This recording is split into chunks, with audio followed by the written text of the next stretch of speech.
हे गिरिधर, हे गोपाल, जन्म तो माता कुंती ने मुझे भी दिया। खून तो पांडवों सा मेरे रगों में भी था। फिर क्यों न मेरी किस्मत ने कभी माता का प्यार पाया। भले ही मैं पूरी जिंदगी अपने वर्ण से अनभिज्ञ रहा, 5 पांडवों में छठा मैं भी एक क्षत्रिय पांडव था। फिर क्यों न मैं कभी गुरु द्रोण का शिष्य बन पाया।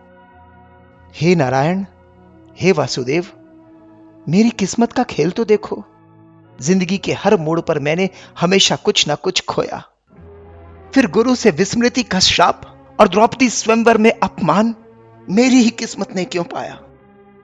हे हरि, हे यशोदानंदन, अगर आज मैं इस युद्ध भूमि का हिस्सा बन पाया तो सिर्फ मित्र दुर्योधन की कृपा से।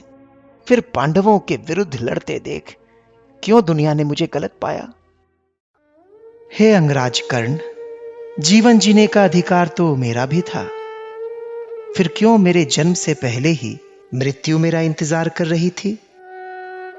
माता पिता के प्यार पर हक तो मेरा भी था।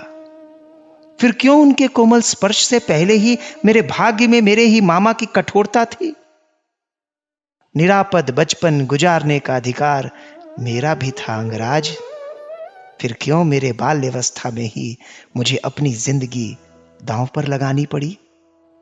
हे वृषाली पति कर्ण, अपने प्रेयसी से विवाह करने का हक मेरा भी था। फिर क्यों मेरी प्रीत सच्ची होने पर भी मेरा प्रारब्ध मेरे इच्छा के विरुद्ध था।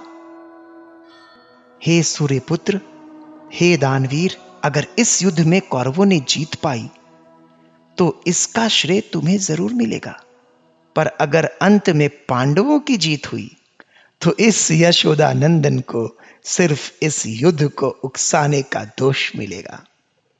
हे श्रेष्ठ योद्धा, इस दुनिया में ऐसा कोई व्यक्ति नहीं जिसके जीवन में कठिनाइयों से भरी चुनौतियां नहीं।